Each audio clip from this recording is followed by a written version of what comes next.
Hi, welcome to Allergy Dragon's Lair. This is Martha with Allergy Dragon. I'm a chef, especially diet chef and allergy chef, all that good stuff. I am joined today with my sister Cindy, who has been on here before. And of course, she calls me Marty. We already know this. But she's going to introduce herself. First, before we start, I do want to do a brief disclaimer that we talk about food, we talk about food allergies, especially diets, but we are by no means doctors. So if you have any questions of those kinds of things, please contact your, healthcare professional and make sure to, get a diagnosis and that kind of thing. So I just wanted to put that out there. And so Cindy, go ahead and introduce yourself and then kind of tell us briefly what we're going to be talking about and maybe who the person is beside you as well. Hello, everybody. This is Cynthia Dennis, aka Cindy. I am the CEO of Allergy Dragon, along with being a Celiac Sister with my sister. And so we are actually going to talk about, this is part one of a two-part series about Alpha-Gal Syndrome. And I'd like to introduce my other half, Wilson Dennis, goes by Will. And he is the one with Alpha-Gal. And trust me, it's not a ball. Anyway, for those of you who do not know what Alpha-Gal is a short term for layman's. It's actually called alpha-galtose, which is a sugar molecule that's found in most mammals. A lot of people have no idea what that is when you say that to them, but it is effectively in all red meats. And that vehicle to put that into the human body is normally a Lone Star tick. And it's a little different than most allergies because and difficult to diagnose because it doesn't react on everyone the same way, for one. Two, if a person eats red meat being lamb, pork, Beef, venison, they all have the same effect. And as I said, that vehicle is a Lone Star tick. Now, the Lone Star tick itself, now, at first it was only in the Midwest, now South and North of the United States. And this is not just particular to just the United States, but it's not the Lone Star tick when you go to Europe or Australia or Asia. It's a different species of tick, but it has the same effect. And I said some things I thought about this whole process, but yeah, maybe not so much the language, but that's very interesting. When you talk about the Lone Star tick, a lot of people go south with it, but you all are very north. Yeah. Yes, Pretty north. It's further north than that now. It's all the way up to Maine. It's just constantly moving around, and let's just say certain institutes like the CDC always say presumably people. I've met a lot of people who have been affected by this, including infants. One of the young ladies over at the casino that we know, her infant came up with it and had no tick bites whatsoever. So I assume that it had to come through her lineage, between her and her husband. So somehow to that child, because the child's never been bitten by ticks. But anyway, not to get off swing. Yeah, that's interesting. That's another episode. Yeah. Thank you. Can you do me a favor real quick? We'll kind of scooch over a little bit more. You're slowly edging out of the camera and people want to see your handsome face. Right. Okay. All right. Okay. They might regret that later, but that's okay.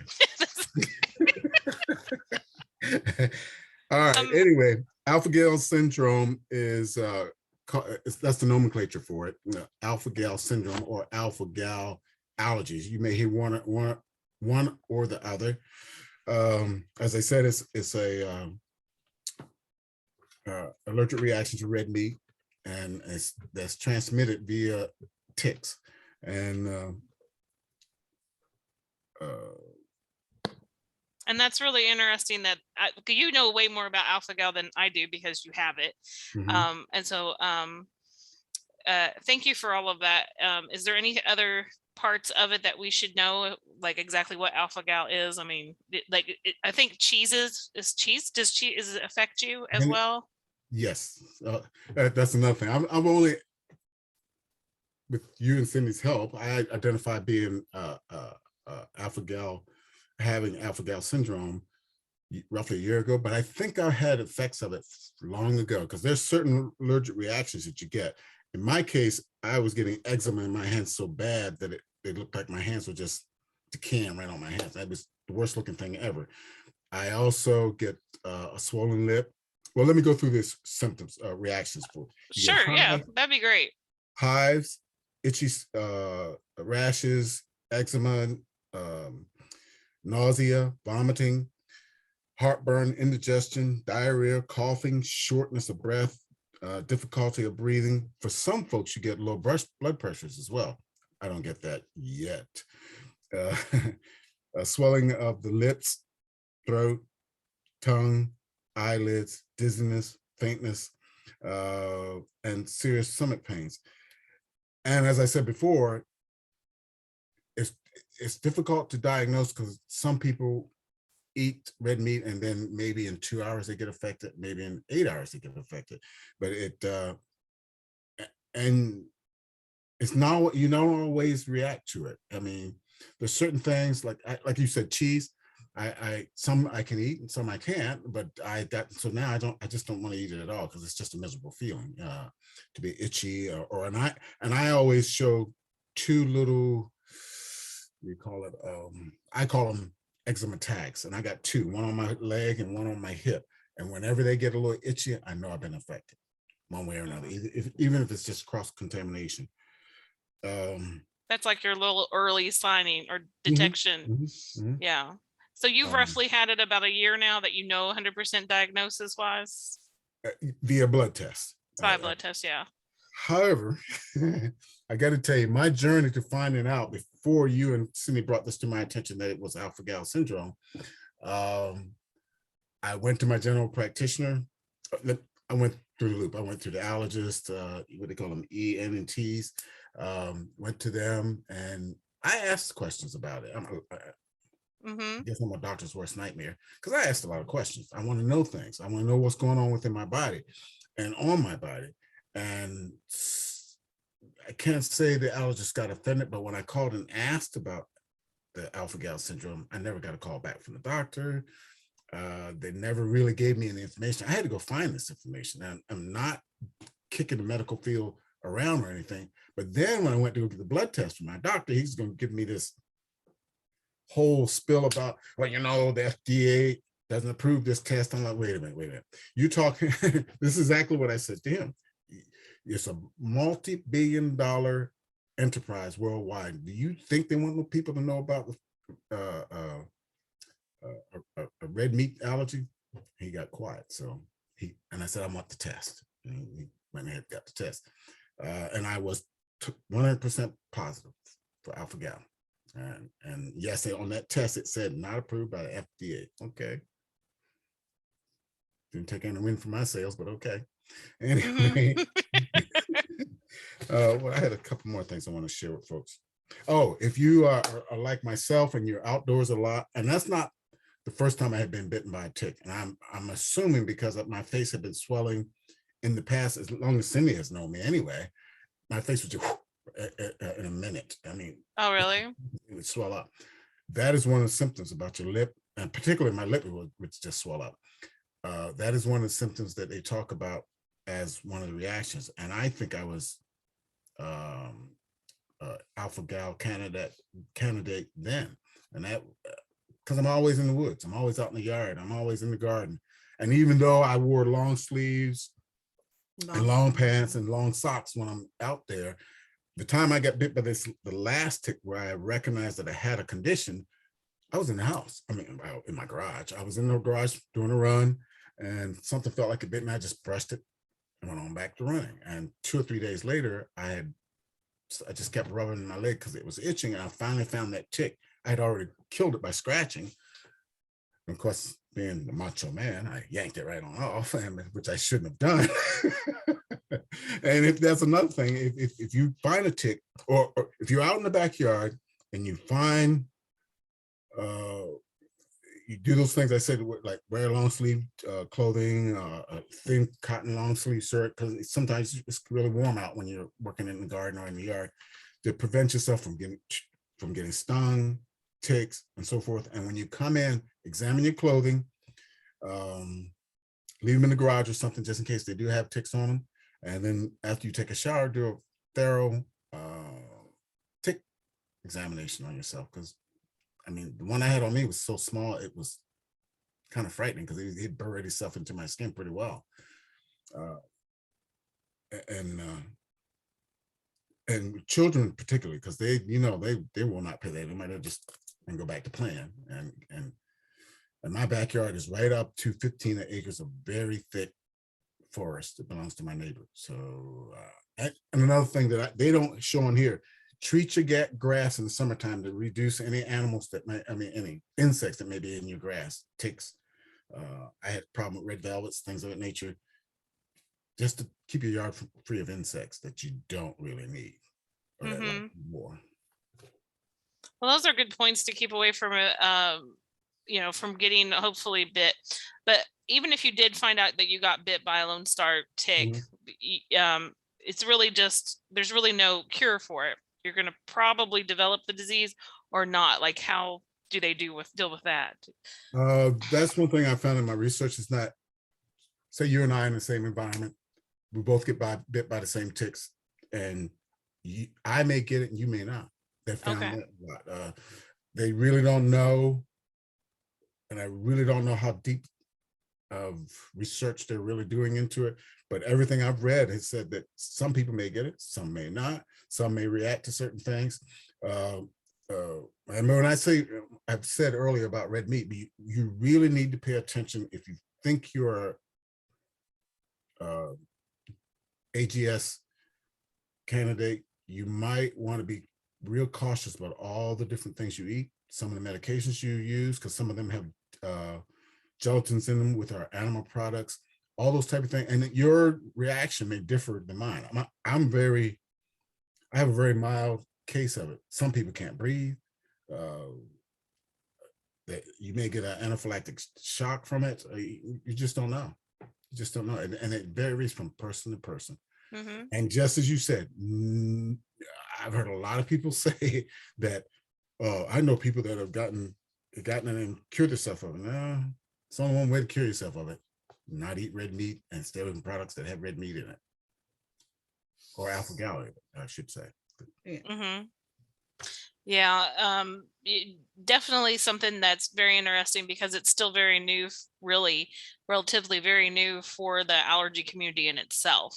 But I'm hearing a lot of people getting it, like not just through you, but you know, other family members. And then I went to Faces this week, last weekend, and I met quite a few people there too. Some of them were kids too that had just been diagnosed with Alpha-Gal. So it's very interesting, and I think it's just, I think we're hitting the tip of the iceberg, and I think that it's one of those things that we really need to focus on a lot, just in general, food allergies and celiac disease and specialty diets, because food is medicine. So we need to figure out, you know, how that does. So you kind of went over your diagnosis journey already with us and that kind of thing. So unless there's something else you want to add about the journey, I would like to hear like what challenges have, you know, this brought. Obviously certain foods you can't enjoy anymore, just the medicines, you just were talking about some of that. So any other challenges or maybe even some similarities that you can now kind of deal with your special family members as well? That's one way Welcome to the club. The one thing that was hard for me is that I like to cook and I like to grill a lot. And during the winter months, being retired military, I'd go over the base and buy the baby back ribs real cheap and save them up for the summertime. Well, guess what? I can't have those anymore. And I like red meat. However, now I've had to adapt new eating habits.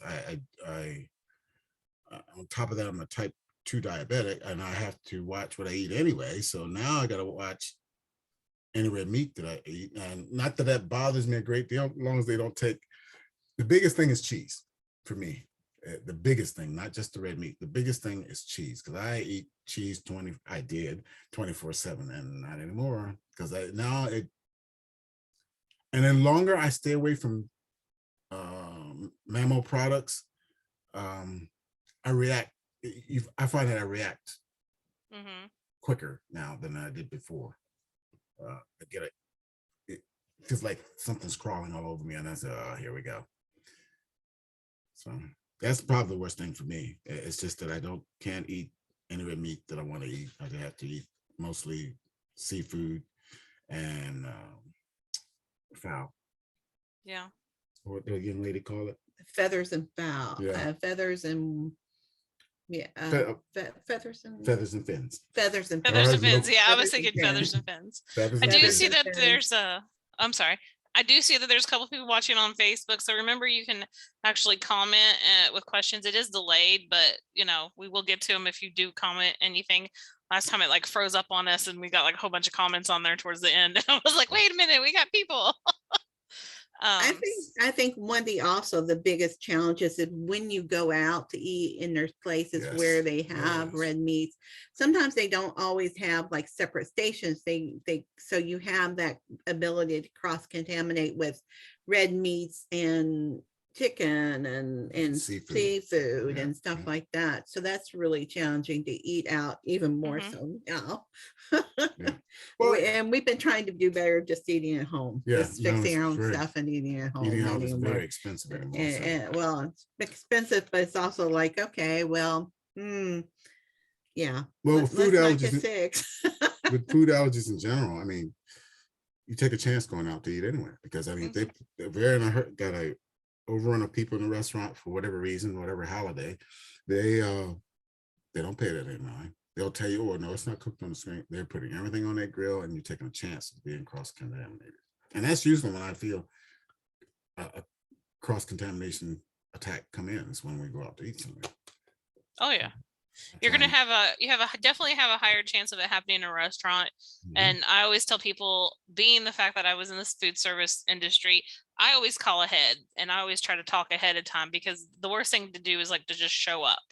And also look at like reviews, like are other people that are gluten-free. We have Find Me Gluten-Free now, and we have a lot of food Allergy Eats is out there, and they'll leave reviews. And us allergy folks, we will tell people if it's a good place to eat, and you will have our business for life if you don't do anything bad to us, because we don't want to not go there. So it's not hopeless to do, but it does make it makes life a lot more complicated.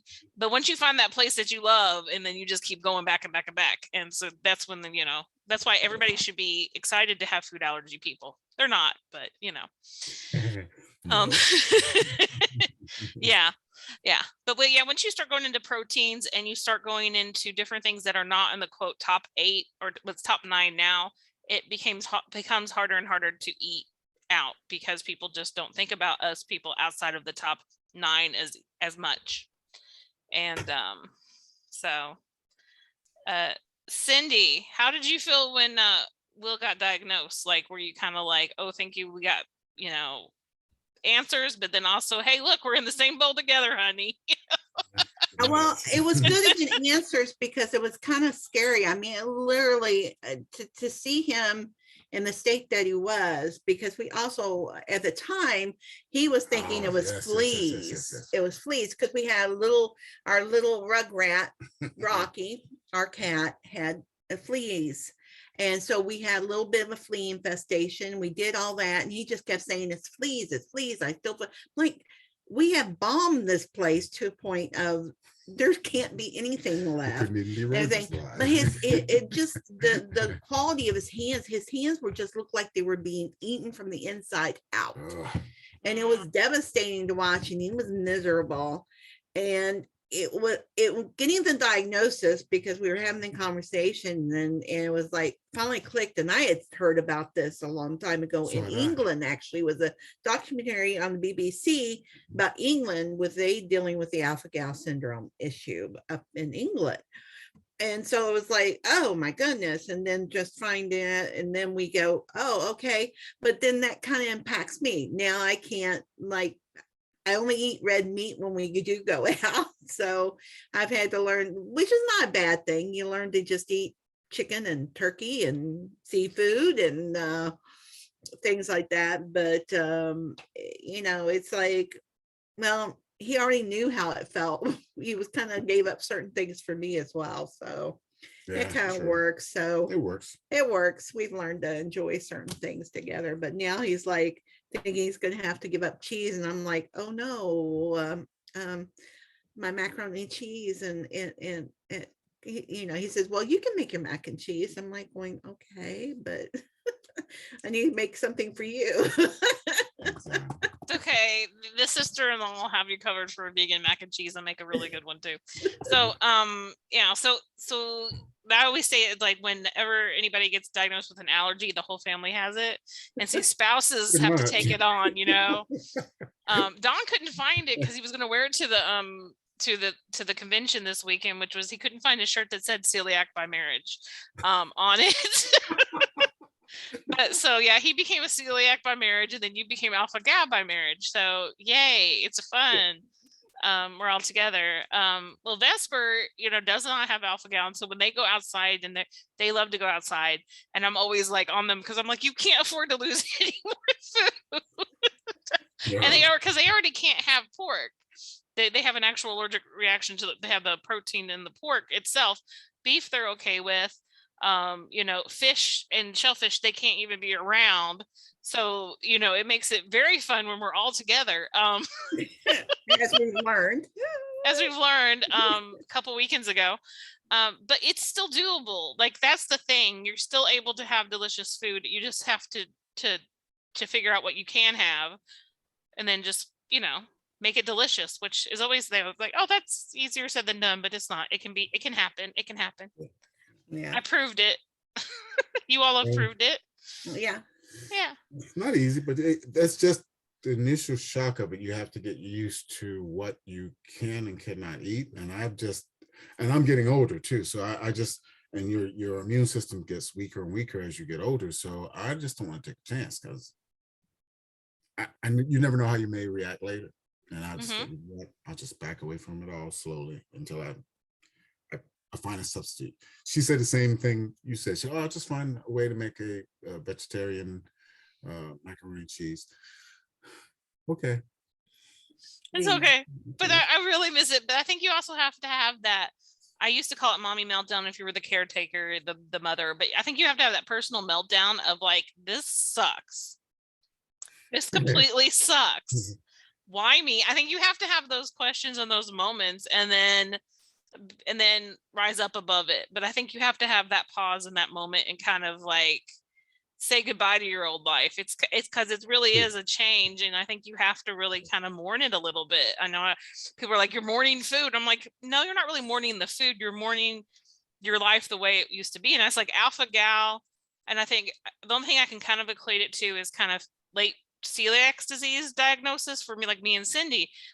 We were so happy to have the answers, but at the same time, we were so freaking sad about it. But then we liked how we were feeling after we got diagnosed and we were eating the way we should. And we were like, oh my gosh, and we're calling each other almost every day. And we knew we felt better. And we had people negative Nellies on the outside saying, no, that's not the problem and blah, blah, blah, and fighting with doctors, you know, so we've been there, ran the gambit with you. So we can definitely empathize with you in that aspect. So I think that's the only way I can equate it to, versus like somebody that has had a food allergy all their life and that's all they ever know, or that kind of thing, or even a late in life food allergies are more prevalent now. So they were even talking about that at Faces. So, but I would love them to do a little bit more deep dive into Alpha-Gal, and that's one of the things I'm going to definitely kind of push out there. I mean, they had a little bit on it, but I really think they need to have a little bit more on it. I just don't think the research is there. I mean, it's just like some of the stuff in which I've seen in my research over it is that a lot of people say that it hasn't been identified until 2006, I think. So it's very new, just like food allergies themselves. They didn't start researching and gathering data until Richie Gupta's group did it in the 90s. Okay. So it's crazy. So 2006.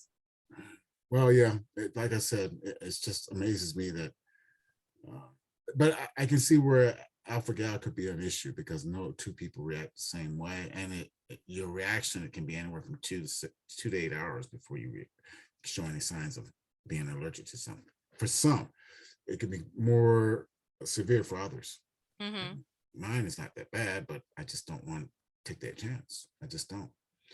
Yeah. More short of my life is I'm old, so I don't want to go on. You know what I'm We're just getting old. That's how it is. saying? Well, and that's the thing. It's even like Marty and I had different reactions to celiac True. disease, and us trying to figure out what it was and going to doctors and really not getting anywhere. And I was going a lot more, I think, than Marty at that point because but our reactions were totally different of Yep. how. So And even you- now it's different too. Like when we both get gluten, it's totally different. I'm Mhm. very immediate. I'm like within like usually 15 minutes, 5 to 15 minutes. I usually know after I've eaten it. So No, it's been Depends on what immediate. it is. Sometimes it depends on what sometimes it it is. depends on how much, but usually even a small amount, like it's 15, usually 5 to 15 minutes, and then it's usually 3 days of pure unadulterated heck. And being PG because we don't get kicked off of Facebook or YouTube. And it kind of feels like I have a Brillo pad in my stomach and digestive area all the way through. And in some cases, I can end up in the hospital because I'm so dehydrated because I can't keep anything in. So that can be dangerous. So people don't realize it that way. But it's not as immediate as, an actual food allergy like Alpha-Gal. So like one of the rules that Alpha-Gal breaks as far as food allergies is most of the time a food allergy or an anaphylactic reaction, it usually happens within a few minutes to 2 hours after eating the food. Like that's your window for an allergic response. Right. Your body usually does not let you go to sleep and have an allergic reaction. Like it usually does not do that way unless it was something like Alpha-Gal. So it's usually not a protein release because sometimes people will be like, they woke up with hives. It must be what we gave them to eat last night. And 9 times out of 10, that the rule of thumb with allergists is that it's usually within a few minutes to 2 hours after they ate, you would have a reaction. So that's where Alpha-Gal breaks some rules. Yeah. And it's not an allergy per se, but it gives you that response to the proteins. So it's definitely thrown, I think, allergists for a loop, and I just don't know. They look at it as an immune system issue rather than an allergy issue, even though they call it an allergy. For some medical folks, they call it Alpha-Gal allergy, but then some say syndrome. So it depends on who you're talking to. Yeah, I think most people in the allergy world, as far as that have been studying it, they call it Alpha-Gal syndrome. Right. That's where I've heard mostly in the professional field. But you do have people that will say it over because it will mimic the anaphylactic reaction. Mm-hmm. And it can cause shock to your body, but it's still it's not the same as a regular allergic reaction to the protein of the food, like a regular allergic. And so that's where it's really hard for people to kind of distinguish the two, I think, for a lot of people. Because basically, go ahead. I'm sorry. No, you're fine. I was just saying, because basically what they'll say is that an allergy is a reaction to the protein because you're allergic to the protein in it. And so since the syndrome has changed it, you effectively have become allergic to the protein, but it's still not an allergy. Right. So that was it. So what were you saying? I'm sorry. I was just going to say that we just need, I think folks that are being affected by this particular immune system or disease someone needs to get more clarity for those of us out here that haven't. And as I said before, I'm not that severe, but there are some children out there that just, well, like that young toddler you were talking about, that really got some reactions. My reactions wasn't that bad. Just besides I was itchy and miserable. But when it starts affecting your breathing and you're constantly in the bathroom because you have your diarrhea and things of that nature, that's a miserable feeling. That can affect your whole lifestyle. Well, I think skin, like even your hamburger hands or however you want to call it, the way she was describing it, it reminded me of like what hamburger hands are like. Oh, they were pretty bad. Yeah, to me that's severe enough to me, because I mean that goes along with our topical allergies and things like that. So that's painful. That's stuff that people shouldn't have to deal with. So yeah, I think there's still a lot of research, and that's why we want to like bring it to the forefront and talk about it a lot. So that's what we're doing this June. Woohoo! And I think we kind of went over all the questions because you know, that I had, you were kind of like answering them all, which makes it so much easier. But do you have any words of wisdom or something that you'd like to say with anybody with Alpha-Gal or a family member struggling with the disease or anything like that you've learned that you wish you knew a year and a half ago? Or The only thing is that when you deal with any disease, not just let me start where my thought is at. Yeah. I have some disappointment in our medical system in this fine country of ours, and they charge us so much for it. But sometimes you have, if you're going there for or your child's going in there, you need to be there with them and get the questions answered, and don't settle for some wishy-washy answer. Because I'm telling you, I had to fight to get that test. And I just told him, I don't care what it costs. I want it. And he was a little miffed about it, but he got the test. And then all of a sudden I got a call from his nurse, and I normally get a call from him and tell me when I got something. So all I'm saying is that sometimes people's individuals and professionals' egos get in their way. I knew I had something, and everything you and Cindy had described to me, I had it already. So I'm like, and then I start digging into it, and I find that I'm getting swelling on the face, and I've been getting that for at least 10 years. Yeah. We were going out to dinner somewhere, and all of a sudden my lip just swells. I'm like, what the?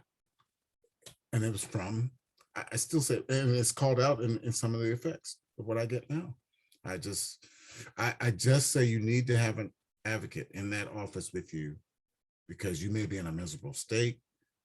That's for any problems you have. You just need somebody in your corner to say, no, that's not what's happening. Because that person may be too miserable to answer the questions. For anything, not just for allergies.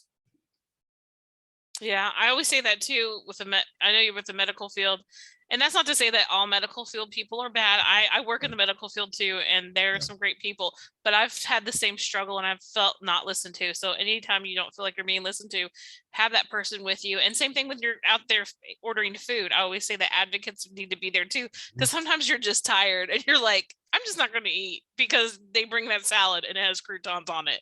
And you're like, I'm not going to give you the salad back because I'm scared you're going to, you know, brush the croutons off.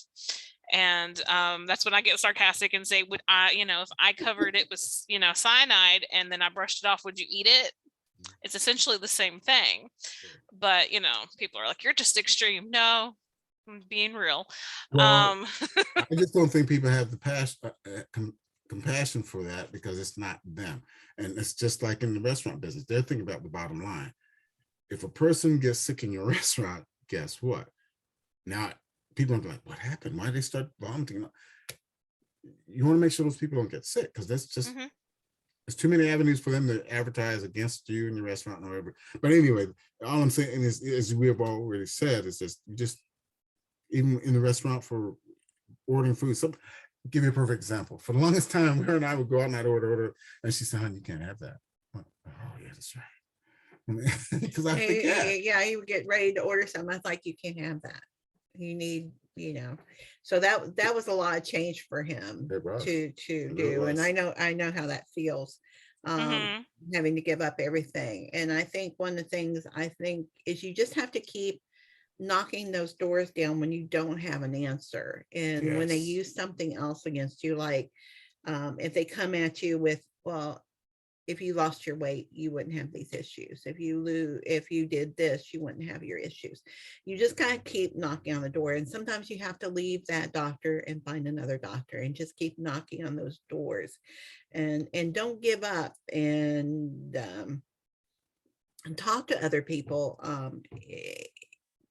Somebody may know something about what's going on with you, and maybe can at least turn you. And like, that's what happened with us, is I was discussing with Marty the symptoms and the issues, and she's the one that kind of piped up and said, and then we could follow that path and go, well, we need this blood work done. We need this done.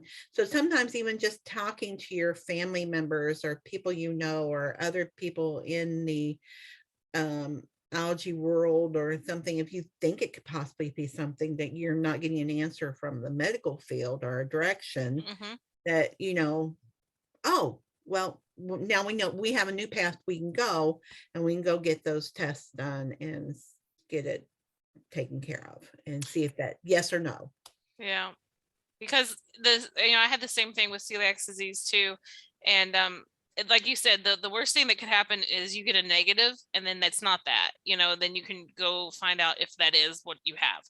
But I think when Cindy was telling me and we were talking, go back to that, I've had a lot of people that have come to me and they want to learn how to cook. Obviously, that's what I do, because they've gotten a diagnosis of very similar to what you had gone through, and be like, I can't eat beef now. I'm allergic to it. I went to an allergist. I don't know what I need to do.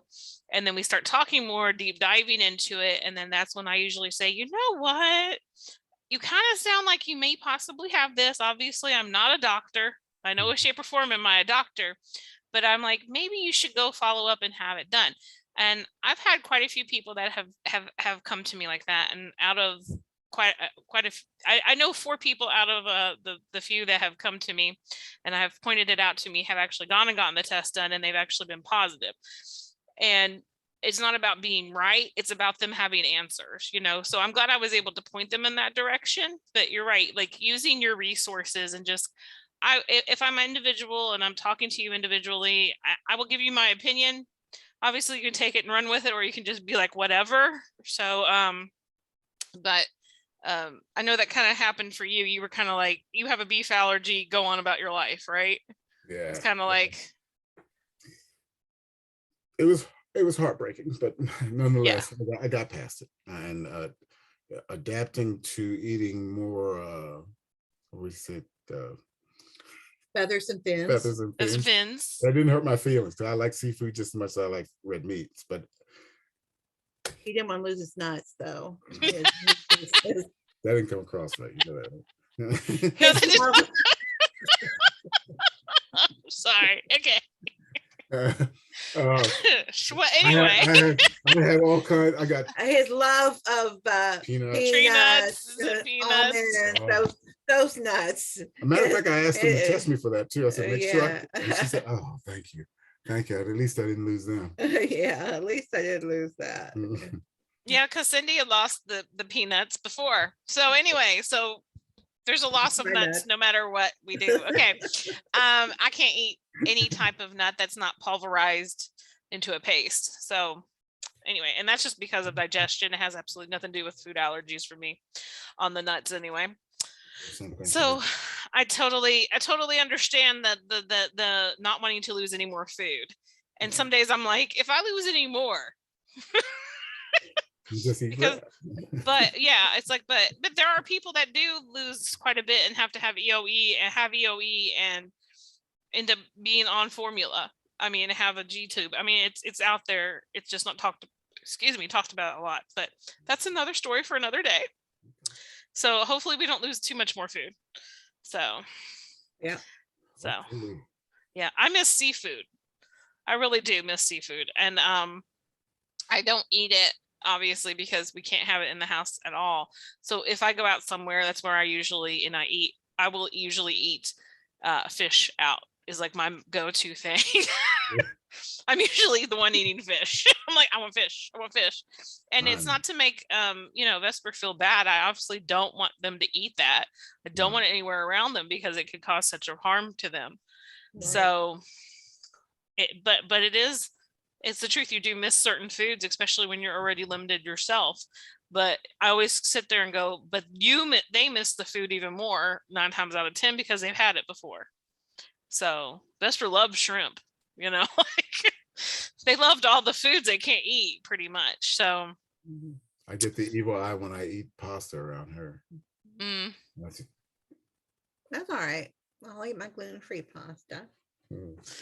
Yeah, Don will eat the other pasta, but when we were at Faces, he did eat a pizza. He got a Chicago style pizza, and I kind of called him a jerk each time. I was a jerk.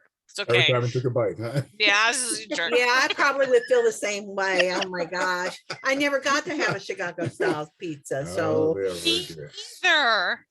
Not a real one from Chicago. Like, well, that's what I mean. A real I've had a pizza. Chicago style pizza, but I've never gotten to go to Chicago. And we were right there near Geno's.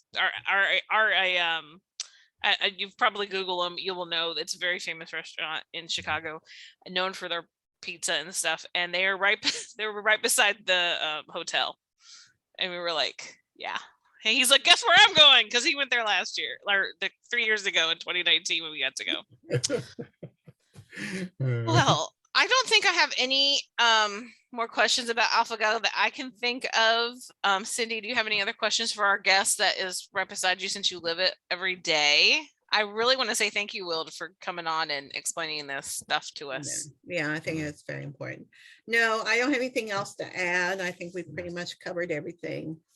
And I'm sure we'll learn more as we go down the road as Alpha-Gal becomes more of prevalent, just as celiac became more prevalent and other issues besides the top 9. Yeah, because top 9 is there's more to it. So we will have another episode of for Alpha-Gal on Monday, the 20th. We have another guest, and it's a mother to someone that has Alpha-Gal. So you're going to have a caretaker's perspective on that one. So definitely join us. We will have the replay of this on the YouTube channel. I will have that up later on in this week. We still have tickets available for our for my cooking class. Sorry, I will say ours, but it is ours. But for my cooking class, I have my ticket. Get your ticket. That's Get your right. ticket. Join. It's just $7.50. You can do it virtually, or if you happen to be in the Louisville area, you can come to the Wellness Center and you can actually partake there. So when you purchase the ticket, you get it both ways. If for some reason you cannot attend the class, something happens, we don't offer refunds, but I will email you the actual class, and then you can watch it on your own and then just send questions as you go. I think it's a pretty good deal. So we're going to go ahead and end this. So everyone on Facebook, thank you for watching. If you're watching the replay on YouTube, go ahead and like, subscribe, and obviously ask questions. For community questions, keep sending them to us. Pretty much all the questions that we had for community on this one, Will was already answering. So I didn't have really anything else to add in there. He was very sufficient or efficient. I can't talk now. Self-efficient. I didn't really have to ask the question. So that was very cool. Thank you for that. Thanks again for coming, and we're going to see you all later.